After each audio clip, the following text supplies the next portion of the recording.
Não é apenas pelo fato de o edital, seja ele público ou privado, exigir que as consorciadas se obriguem solidariamente, que haverá uma obrigação de solidariedade também perante terceiros. Ou seja, essa solidariedade ela não se presume ou não deve acontecer perante, por exemplo, fornecedores de insumos, ou então subcontratados, subempreiteiros que sejam eventualmente contratados pelo consórcio.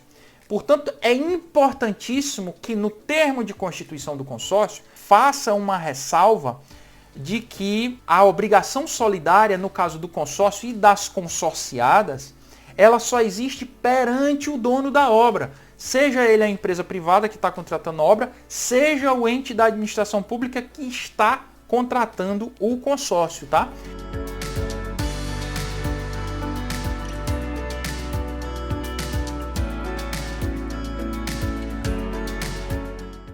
Olá pessoal, eu sou o Daniel Lima do canal Direito na Engenharia e estou de volta aqui com mais um vídeo hoje para falar com vocês e para expor para vocês algumas questões relacionadas ao tema consórcio. O consórcio de empresas, a união de mais de uma empresa para executar uma obra de infraestrutura ou até mesmo para empreender, ser o dono de uma obra de infraestrutura, é uma ferramenta jurídica muito comum. Quem já atua nesse setor, seja no setor público ou privado, sabe que de fato essa é uma realidade que está muito presente no dia a dia de quem trabalha nessas obras. Então, eu sei que existem muitos mal entendidos, muitas dúvidas, muitas questões que algumas pessoas acreditam que são bem compreendidas, mas na realidade não são. E para sanar essas dúvidas, aqui eu decidi trazer esse vídeo, esse tema para vocês no dia de hoje, tá? Bem, então para a gente tratar de consórcio, a gente precisa primeiro saber a origem dessa instituição ou desse instituto jurídico dentro do ordenamento jurídico brasileiro, tá?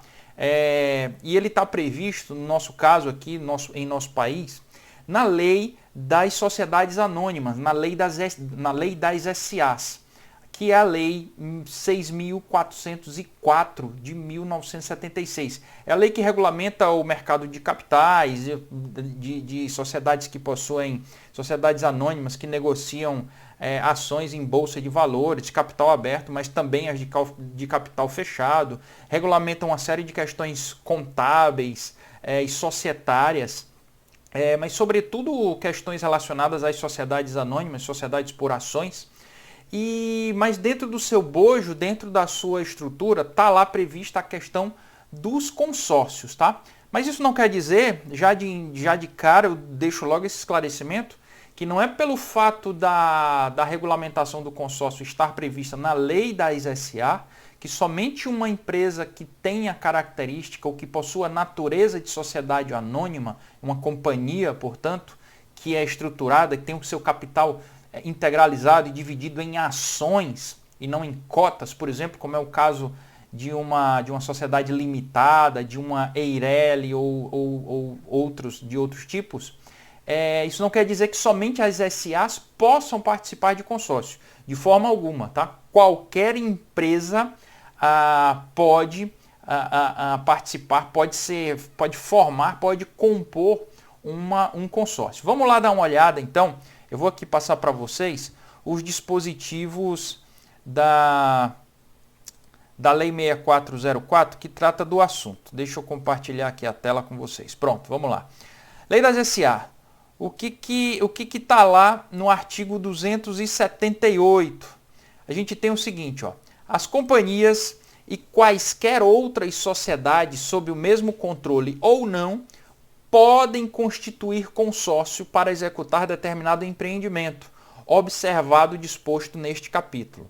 Parágrafo 1º diz o seguinte, que o consórcio não tem personalidade jurídica e as consorciadas somente se obrigam nas condições previstas no respectivo contrato. Importante entender isso, tá? O CNPJ, para quem não sabe, nunca trabalhou em um, ele ganha um CNPJ próprio. Quando é feito o termo de constituição do consórcio, ele é registrado na junta comercial, em alguns casos até mesmo chega a ser registrado no cartório de registro, de registros públicos. Mas o que é importante entender é que não é pelo mero fato de ter um CNPJ que ela se constitui em uma pessoa jurídica distinta dos seus associados, dos seus consorciados. Ela simplesmente representa, é como se fosse a roupagem dessa união de forças representada pelas diversas empresas que o compõem, que fazem o seu, que integralizam essa sociedade, tá? Mas ela não é uma sociedade no sentido comercial ou empresarial do termo, como a gente pode entender, como se costuma entender no direito societário, como costuma acontecer muitas vezes com a união de diversas empresas para formar uma sociedade específica, uma empresa com finalidade empresarial autônoma. Tá? O consórcio não, ele é uma união de diversas pessoas jurídicas, mas que não possui personalidade jurídica própria, apesar de ter um CNPJ próprio. Tá? Isso é importante entender para as coisas que a gente vai falar na sequência, sobretudo sobre solidariedade. E aí, continuando aqui no parágrafo 1º, a gente tem o seguinte, ó, não tem personalidade jurídica, né? E as consorciadas somente se obrigam nas condições previstas no respectivo contrato, respondendo cada uma por suas obrigações, sem presunção de solidariedade. Tá? É importante entender isso, que não é porque uma empresa se associou em consórcio que haveria ou haverá uma presunção de solidariedade. O que é essa solidariedade? Nós vamos falar daqui a pouquinho, aí a gente volta a explorar mais esse tema. Tá? Temos ainda aqui o parágrafo 2º que diz assim: a falência de uma consorciada não se estende às demais, subsistindo o consórcio com as outras contratantes. Os créditos que porventura tiver a falida serão apurados e pagos na forma prevista no contrato de consórcio. Tá? Mais um esclarecimento. Consórcios não são específicos para obras, para construção de obras ou para empreendimentos de obras. O consórcio ele pode ser formado por quaisquer empresas para explorar uma determinada atividade ou para exercer uma determinada atividade comercial e empresarial. Tá? Existem, por exemplo, consórcios de empresas de ônibus, consórcios de lojistas, tudo isso é possível. Mas essa é uma figura que é muito comum, o seu uso é muito comum no setor de construção, no setor de infraestrutura. O que não quer dizer que, uma vez uma delas vindo a falir ou pedir recuperação judicial, por exemplo, que o consórcio automaticamente vai se desmanchar. Isso vai depender muito do tipo de relação jurídica a que o consórcio está submetido, o contrato que esse consórcio possui, por exemplo, se for com o poder público, ou se no contrato com uma entidade, uma empresa privada, houver uma previsão de que nesses casos o contrato ele pode ser rescindido, é uma possibilidade, muitas vezes isso está previsto nos contratos, tá? Mas não necessariamente. Aliás, eu já vi acontecer em diversas oportunidades os contratos contratos com poderes públicos, com entidades e empresas privadas é bem comum e sem maiores problemas, mas mesmo em contratos com o poder público, onde existe um engessamento legal maior, porque o poder público está muito atrelado às condições que foram inicialmente apresentadas no edital de licitação, eu vi ser possível ou serem construídas saídas jurídicas para que a formação do consórcio pudesse ser revista ou pudesse ser alterada, fosse com a modificação do percentual de participação de cada consorciada, fosse até mesmo com a substituição de uma dessas consorciadas. Tá? Isso desde que, e isso é importante saber, desde que essa mudança na composição do consórcio, ela não altere as condições originais de habilitação dentro do contrato público, dentro da licitação pública. Ou seja, se a composição nova do consórcio ela viesse a participar da licitação com essa composição, ela estaria habilitada? As empresas que o compõem ou que continuam a compor o consórcio poderão ainda participar da licitação? Nesse caso, se a resposta for afirmativa, sim, seja porque houve uma mudança no percentual de participação de cada consorciada, seja porque uma dessas consorciadas saiu, ou então porque uma outra empresa entrou, ou então substituiu uma das empresas, uma das consorciadas, é possível, não é raro de ver isso. Se essa nova composição poderia originalmente atender a todas as condições de habilitação prevista numa licitação pública, essa alteração ela poderá ser tida, ela pode ser tida sim como legítima e como legal, ok?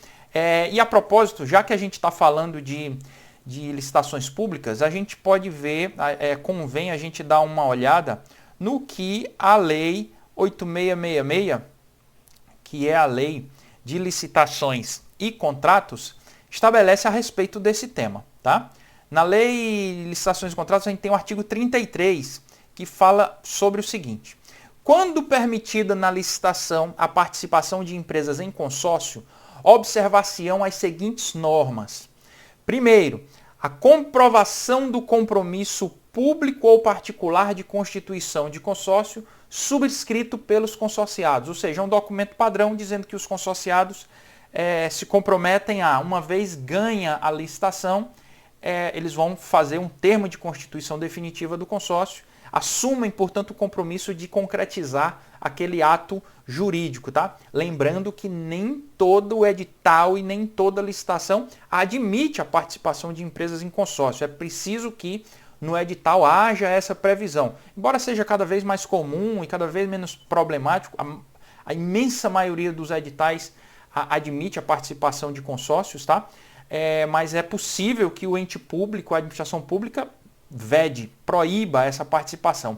Ou então até mesmo limite o número de consorciados a no máximo 2, 3 ou 4 empresas, tá? Isso também é possível dentro da conveniência, dentro da discricionariedade que cabe à administração pública, ela pode exercer esse tipo de prerrogativa e limitar, de fato, seja a existência do consórcio, a participação de empresas em consórcio ou a quantidade de consorciados, tá? E aí a gente prosseguindo, a gente tem no item 2 do artigo 33, a gente tem a indicação da empresa responsável pelo consórcio que deverá atender às condições de liderança obrigatoriamente fixadas no edital, ou seja, qual dessas empresas será a líder, e a apresentação dos documentos exigidos nos artigos 28 a 31, que são aqueles que tratam da habilitação e tudo mais, precisam ser apresentados também pelo consórcio por parte de cada consorciado, admitindo-se para efeito de qualificação técnica o somatório dos quantitativos de cada consorciado e para efeito de qualificação econômica e financeira o somatório dos valores de cada consorciado na proporção de sua respectiva participação, podendo a administração estabelecer para o consórcio um acréscimo de até 30% dos valores exigidos para licitante individual, inexigível nesse caso para os consórcios que sejam compostos por micro e pequenas empresas, ok? Então aqui as exigências elas podem se somar, mas a administração pública pode exigir que em função do somatório de atestados, de acervo técnico e de habilitação econômico-financeira, ela possa fazer uma exigência até 30% maior de cada consorciado, ok? O item 4, e esse artigo 33 é o único que fala na Lei de Licitações e Contratos sobre a questão dos consórcios, tá? O item 4 fala de que, óbvio, uma empresa não pode participar como consorciada na mesma licitação em mais de um consórcio, ok? E fala da questão da responsabilidade solidária dos integrantes pelos atos praticados em consórcio, tanto na fase de licitação quanto na de execução do contrato. Isso aqui é importantíssimo entender porque, como a gente viu lá na lei das SAs, na lei das sociedades anônimas, a gente tinha a previsão de que num consórcio a solidariedade ela não se presume, tá? ela precisa ela precisa constar expressamente do termo de constituição de consórcio. Já quando a gente está tratando de obras públicas, de contratos públicos, essa solidariedade ela é obrigatória. Contudo, a gente precisa entender algumas nuances relacionadas a isso. A primeira delas é a seguinte. Aliás, antes disso, antes da gente entender essas nuances, vamos entender o que é solidariedade. Que raios de conceito, de ideia, de diretriz jurídica é essa? De instituto jurídico é esse? Que é a solidariedade, que às vezes muita gente fala e eu tenho percebido nem todo mundo entende como deveria, tá? Vamos lá. A solidariedade ela está prevista no Código Civil Brasileiro, mais especificamente nos artigos, vamos abrir aqui para vocês, nos artigos 264 e seguintes do Código Civil, tá? A gente tem aqui, no artigo 264, a definição do que é solidariedade. Eu vou ler e em seguida eu vou explicar. 264 fala assim: há solidariedade quando, na mesma obrigação, concorre mais de um credor ou mais de um devedor, cada um com direito ou obrigado à dívida toda. Ou seja, o que isso significa? Significa que quando por exemplo, um credor A, ele tem uma dívida junto aos devedores B e C, sendo que essa dívida, originariamente, ela caberia 50% a cada um deles, a empresa B e a empresa C. Mas se no contrato, suponhamos que fosse um contrato de compra e venda, tá? A empresa A vendeu um determinado equipamento para as duas empresas A, B e C, que pode ser um consórcio, por exemplo. Mas não necessariamente. As duas podem ter assumido a obrigação num contrato de compra e venda, porém podem ter assumido a obrigação de pagar aquele valor solidariamente. O que isso significa? Significa que se as empresas B e C não pagarem a empresa A que sofreu calote, ela pode cobrar a dívida toda das empresas A e B conjuntamente e receber e exigir que tanto a empresa A quanto a empresa B paguem o valor integral da dívida, ou seja, os 100% da dívida. Vamos imaginar uma dívida de 100 mil reais. Cada uma deveria pagar 50. Nenhuma delas pagou nada. A empresa A entra na justiça, pede que seja feita uma execução de natureza solidária e o juiz captou os 100 mil reais apenas da empresa, penhorou e bloqueou 100 mil reais apenas da empresa A. A empresa A vai dizer: ô doutor juiz, mas não libere esse dinheiro para a empresa A, porque eu só sou devedor de 50%.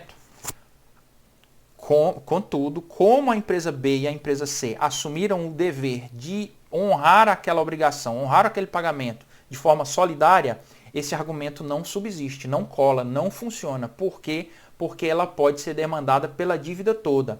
Ah, mas isso é injusto porque ela só se obrigou por 50%. Mas espera lá, ela vai pagar os 100% da dívida, por exemplo, nesse caso aqui, os 100 mil reais para a empresa A, porém ela fica com o direito de reaver os 50 mil, os 50% que lhe cabiam da empresa C.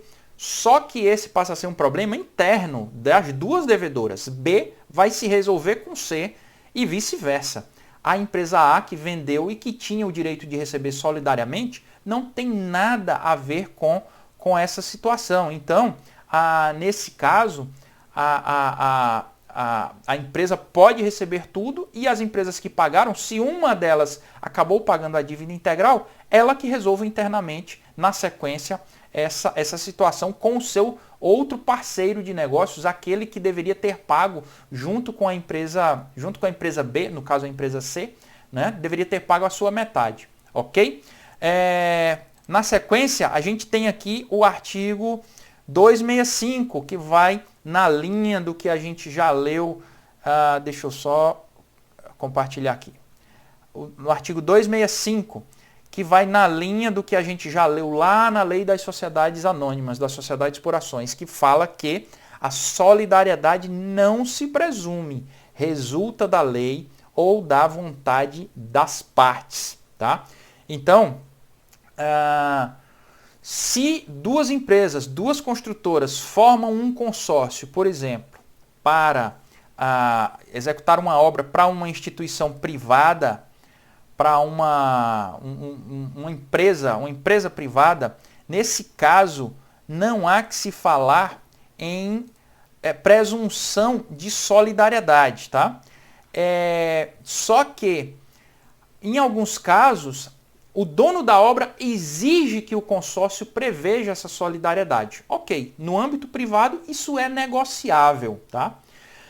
Já no âmbito público, não. A gente viu lá no artigo 33 da Lei de Licitações que há uma exigência de solidariedade. Porém, aqui vai um pulo do gato, uma questão muito importante para você que participa de obras de infraestrutura em consórcio, para a qual você deve ficar atento, sobretudo na fase lá de elaboração de proposta, negociação de contrato, avaliação de estudo da obra e definição das condições de execução e contratação da obra, que é a seguinte: não é pelo fato de que não é apenas pelo fato de o edital, seja ele público ou privado, exigir que as consorciadas se obriguem solidariamente, que haverá uma obrigação de solidariedade também perante terceiros.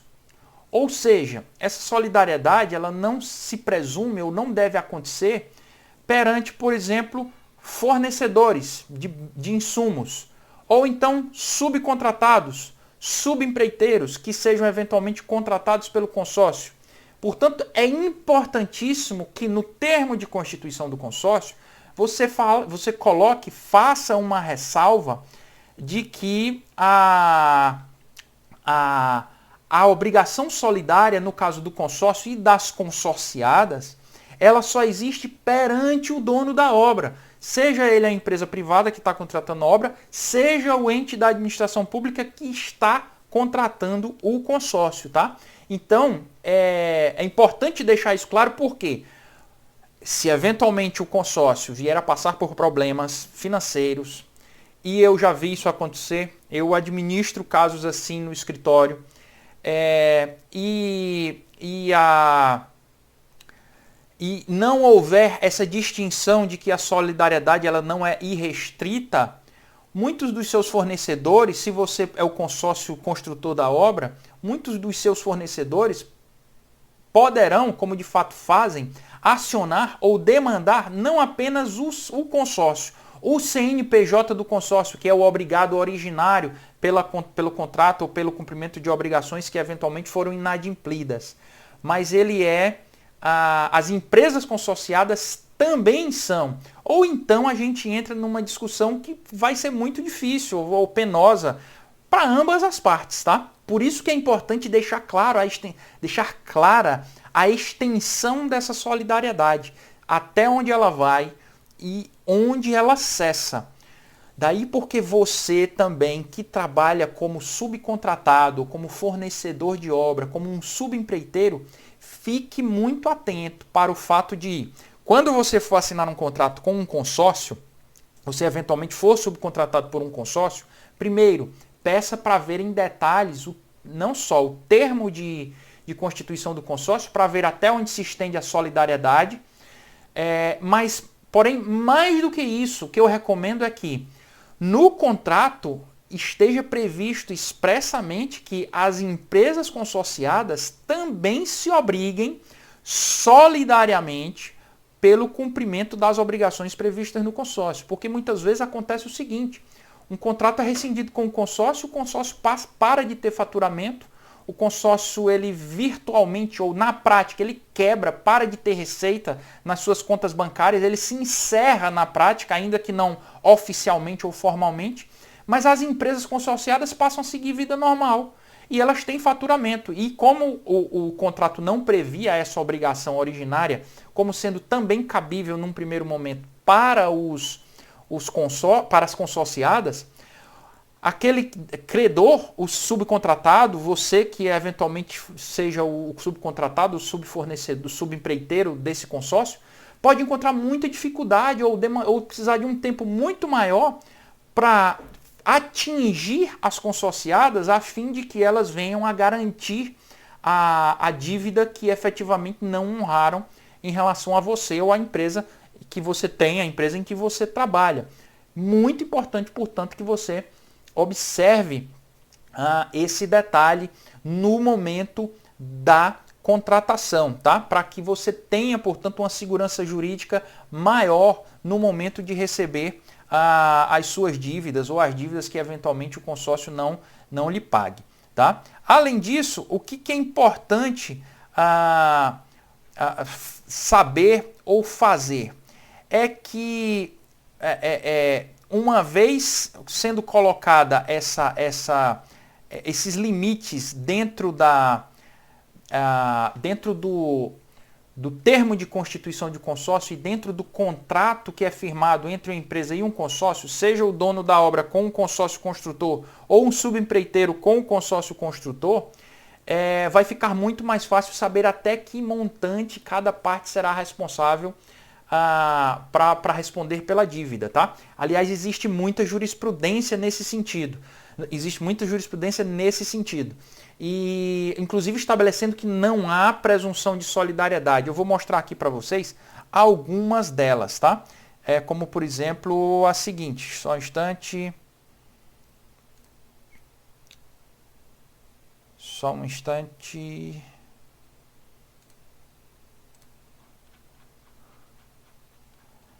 A gente tem aqui contrato.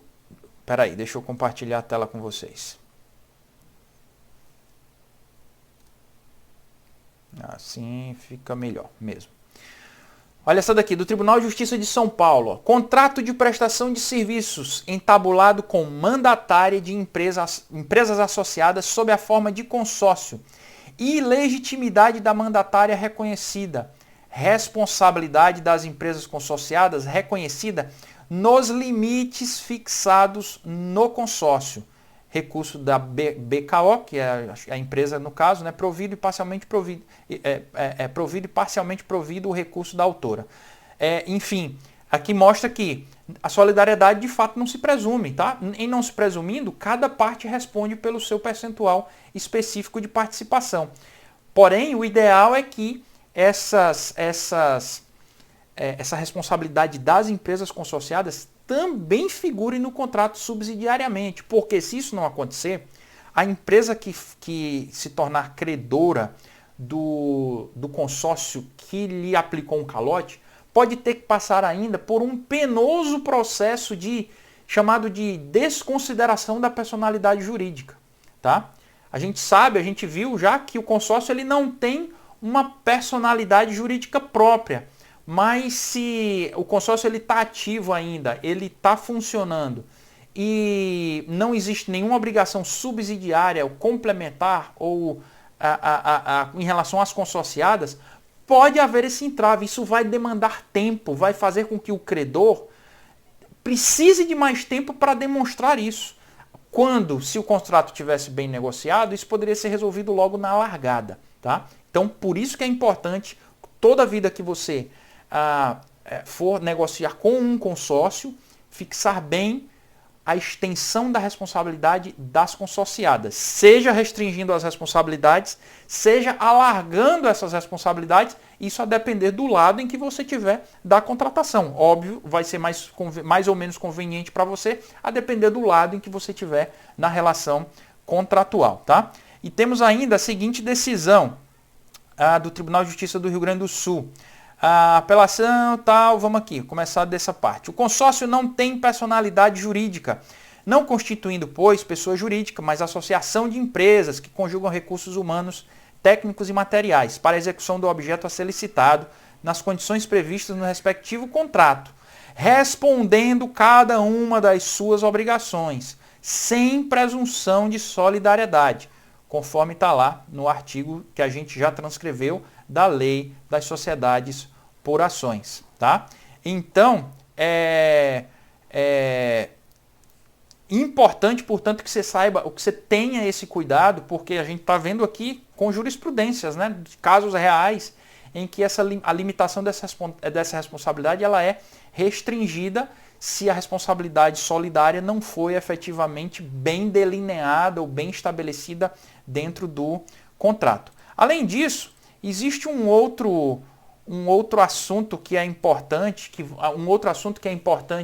ser ressaltado e destacado para vocês, é o seguinte, é o de que, embora essa distinção não esteja na legislação, em lugar nenhum da legislação, nada impede que ela seja feita. Aliás, vários doutrinadores recomendam que isso seja feito sempre que for o caso, que for possível e conveniente, que é o fato de que existem consórcios homogêneos e consórcios heterogêneos. O que é isso? Qual a diferença entre um e outro e por que é importante saber essa distinção? Um consórcio homogêneo é aquele consórcio que é constituído por empresas semelhantes, empresas similares, e que juntas, podem ser, por exemplo, 3 empresas, vão construir toda a obra, sem divisão de escopo, sem divisão funcional das atividades. Ou seja, as 3 vão fazer tudo. Ou, se você preferir, as 3 vão fazer a mesma coisa. Elas só vão unir forças para atingir o mesmo objetivo, fazendo as mesmas atividades produtivas, gerenciais, de planejamento, etc, etc e tal. Já num consórcio heterogêneo, pode acontecer o seguinte, eu já vi muitos casos assim, em que há uma distinção da seguinte natureza. Por exemplo, um consórcio que se junta para fazer uma hidrelétrica.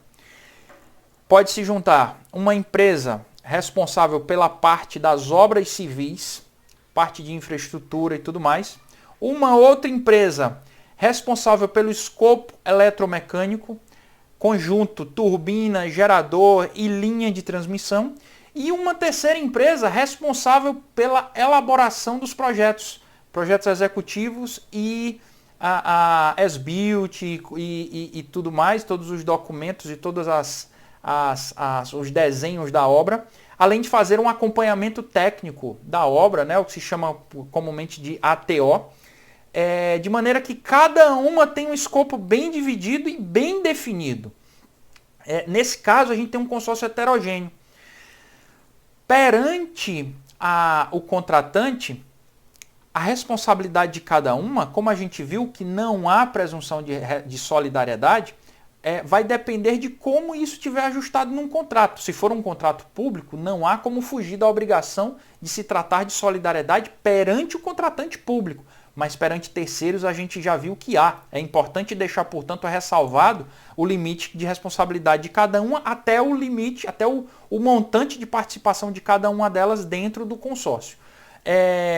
Mas em contratos privados, essa liberdade é maior, já que não há obrigação de solidariedade, não há essa solidariedade presumida que está lá no artigo 33 da Lei de Licitações e Contratos. Então, também é importante que se faça essa distinção, se não propriamente junto ao cliente, e não apenas para clientes e fornecedores e subcontratados, porém internamente no consórcio também. Por que isso? Porque o consórcio, normalmente, o faturamento dele, as medições são feitas em nome do consórcio, contra o CNPJ do consórcio. E pode acontecer, por exemplo, que logo no início da obra, ou nos primeiros meses, a empresa projetista, por exemplo, é a que tenha mais trabalho, ou a que execute mais serviços. E ela pode ter, por exemplo, 5% de participação dentro do consórcio, mas no primeiro mês, o segundo ou terceiro mês, ela ser responsável por 90% ou até mesmo quase 100% de todo o serviço que foi objeto de faturamento. Então é importante se criar, junto com o termo de constituição do consórcio, um regramento que estabeleça o seguinte: em sendo esse consórcio de natureza heterogênea, as medições ou os repasses das medições mensais, elas não se darão de maneira proporcional à participação de cada uma, necessariamente. Por quê? Porque isso vai depender da participação, do escopo e da participação de cada uma delas dentro daquele mês da medição. Então, se a gente imaginar nesse caso, já que nos primeiros 2, 3 meses a empresa de projeto fez 90% dos serviços que foram medidos, então 90% do valor terá de ser repassado para essa empresa. a despeito dela só ter 5% de participação no consórcio. Por que isso? Porque na continuidade da obra, no continuar da execução da obra, esse desbalanceamento inicial vai ser compensado, vai ser diluído, já que as atividades de elaboração de projetos se concentraram no primeiro mês. Nos meses seguintes, nos meses restantes, remanescentes da obra, as medições vão ser prioritariamente para aquela que vai ter o escopo civil ou a outra que vai ter o escopo eletromecânico, nesse exemplo que a gente está citando de uma hidrelétrica, mas a gente poderia citar vários outros. Portanto, é importante estabelecer esse regramento, não no termo de constituição de consórcio, ele não é o documento apropriado para isso. O ideal é que, junto com ele ou paralelamente a ele, se elabore aquilo que é chamado de normas e procedimentos operacionais, ou NPO, do consórcio, que é o documento que vai estabelecer todas as diretrizes, regras, disciplinas e governança do consórcio internamente. É um documento que é assinado pelas consorciadas, que vai dizer como que o consórcio vai ser administrado, como que as decisões são tomadas, como que os recursos vão ser distribuídos, quem que vai decidir isso, em que periodicidade, gestão de equipamentos, gestão financeira, gestão de pessoal, as reuniões, como é que se darão as deliberações, enfim. O ideal é que se tenha uma NPO muito bem feita, muito analítica e que preveja e detalhe todos esses tipos de situações possíveis, de conflitos ou de discussões em termos de faturamento, em termos de responsabilidades envolvendo todas as partes consorciadas, para que não se tenha depois que instaurar uma eventual controvérsia envolvendo as próprias consorciadas, o que às vezes, infelizmente, é muito comum. Fique sabendo você que conflito em obras de infraestrutura não existem somente entre construtor ou consórcio construtor e dono da obra, ou entre consórcio construtor e subcontratados. Existem também dentro do próprio consórcio construtor, entre um consorciado e outro. Muitas vezes se dá, conflitos esses que muitas vezes se dão por falta de regras claras na governança, por exemplo, de apropriação de custos com equipamentos próprios que foram alocados para servirem na obra, como que isso vai ser contabilizado, como que isso vai ser considerado de uma empresa a outra, versus equipamentos locados que tenham sido fornecidos por outra empresa ou não tenham sido fornecidos, enfim.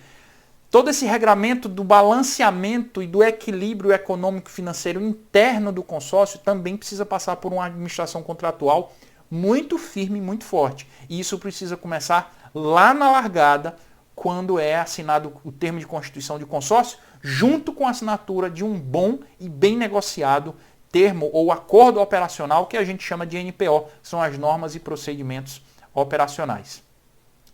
Bem, eram essas as questões que a gente tinha a trazer para vocês sobre consórcios. Mais uma vez eu agradeço a você que chegou até aqui, acompanhou o nosso vídeo até o seu final.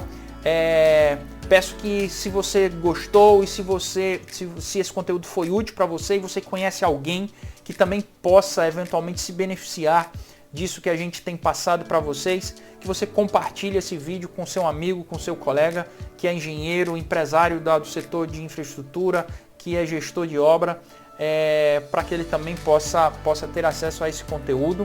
E convidando sempre a nos seguir em todas as nossas redes sociais. A gente está no YouTube, no LinkedIn, no Instagram e no Facebook. Procura lá Direito na Engenharia, Daniel Lima, que a gente está sempre postando muito conteúdo útil para vocês. E sempre à disposição para vocês entrarem em contato, querendo tirar alguma dúvida, seja sobre esse assunto, seja sobre outros assuntos relacionados ao direito na engenharia.